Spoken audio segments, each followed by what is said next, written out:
Central Pacific Bank was once a stable and high-performing bank with a rich heritage in the Hawaii community.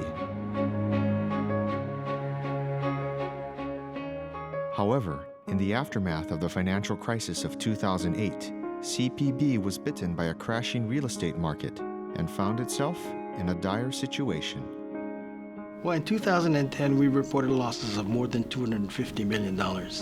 It was the third year of losses that we had incurred, which probably totaled more than $700 million. The losses essentially depleted our capital base. At that point, we were looking for in excess of $300 million of fresh capital. We were looking at a violation of an FDIC consent order and the high probability that the bank would be taken over. Our customers were very concerned about the state of the bank. We were pretty much in dire straits.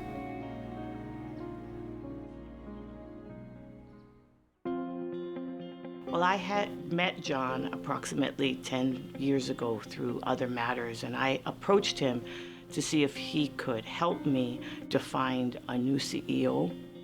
I went to the mainland with another director, Earl Fry, and we spent a day interviewing potential CEOs in Los Angeles. At the end of that day on Friday, we both knew that John would have been our best candidate, and so we called him and we asked him if he was available for dinner.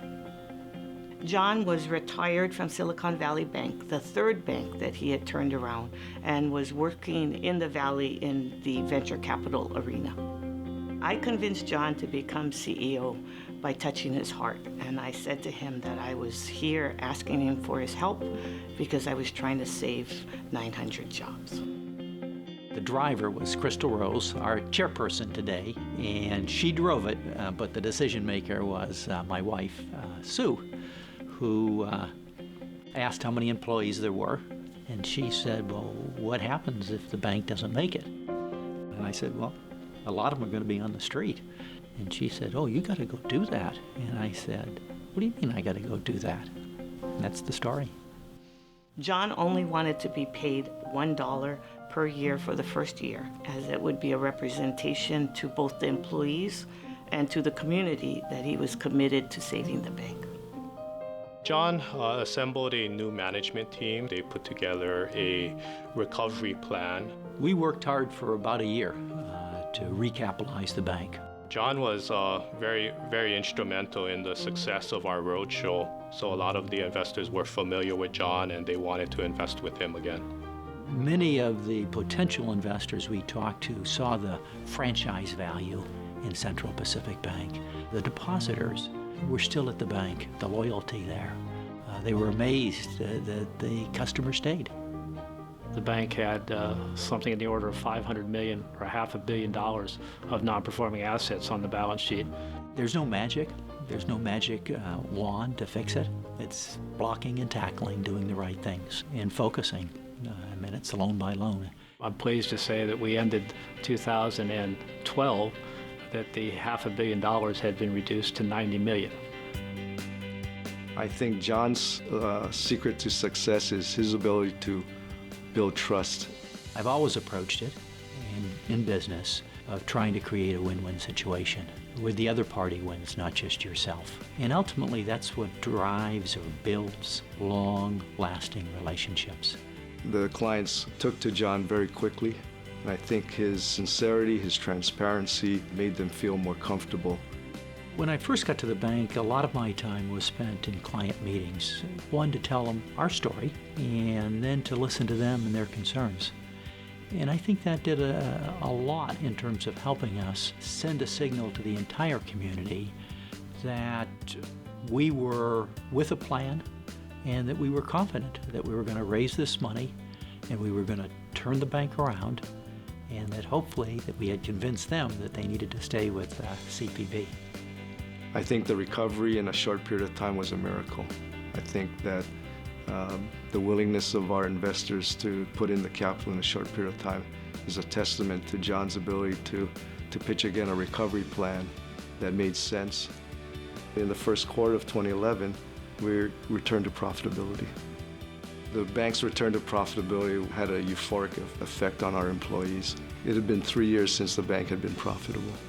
It made the employees feel proud, hopeful, It was always nice to give positive news after years of negative news to our clients.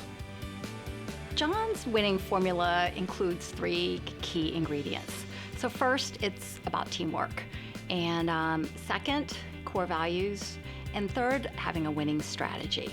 One way that John has built teamwork here is through humor. And let me give you an example of something that he has instituted here at CPB, and that is our employee videos.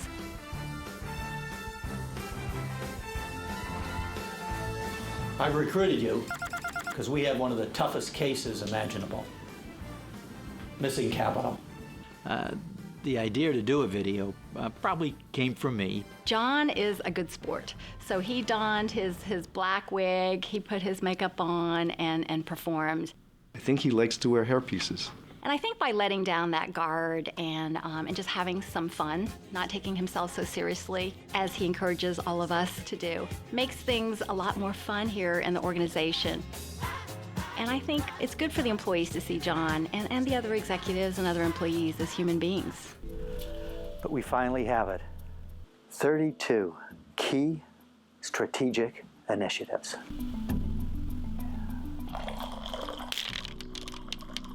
Oh my God. 16 key strategic initiatives. Part of any great culture, I believe, has humor as an element of the culture. People need to work hard, but they need to smile, they need to laugh, they need to enjoy being at their organization. John changed the corporate culture here at CPB by instituting a number of programs. The first would be our upward evaluation program, where our employees evaluate our managers across the organization. Second, by simplifying and emphasizing the core values here in the organization. And we came up with TIES, which is teamwork, integrity, and exceptional service. Third, by breaking down the silos for increasing transparency, communication, and in the end, trust across our various groups. No one person can do it by themselves, and it takes many of us, and it's better if all of us are pulling in the same direction to get there. Because of the losses, we weren't able to make financial contributions back into the community, and that was tough. And what was powerful was that the employees came together and said that we want to continue to do it. And in the first year, I think they raised around $40,000, and it's now part of our culture. Second year, I think it was $60,000. I think last year it was $80,000, and then the bank matched it 50 cents on the dollar to bring it to $120,000. Builds a greater community, and if you build a greater community, not just the bank, but everyone benefits. John has been involved with the Seidler College of Business at University of Hawaii, Manoa for at least 10 years. And it started with our Entrepreneurship Center, which is Pacific Asia Center for Entrepreneurship, PACE, through a lecture series that he has funded.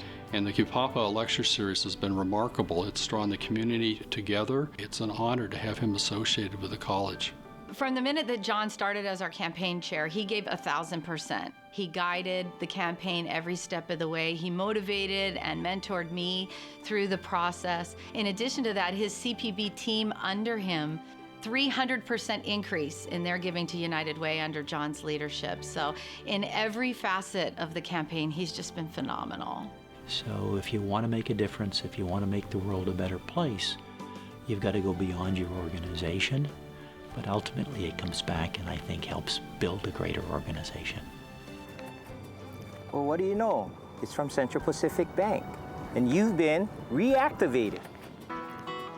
We brought Alex back to the market last year after we had turned the company around. Alex represents our commitment to work harder for our customers. It reminds all of us that we are there to work harder and meet the needs of our customers. Who do I credit for the success and turnaround of CPB? First and foremost, it'd be our 950 employees. It'd be a wonderful client base that stayed with us. It'd be the community who was supportive throughout. And it'd be our board of directors. I think the secret to John's success is his wife, Sue. My partner, my wife, often my boss, but a great lady. Sue's helped me with my success I think primarily from not driving my success. While she's fully supportive, whether I'm successful or not, that's not important to her. It's more who I am and how we interact and how we interact with the kids. And if you think about it, isn't that much more important than whether I'm successful or not? The word that I would use to describe John is caring.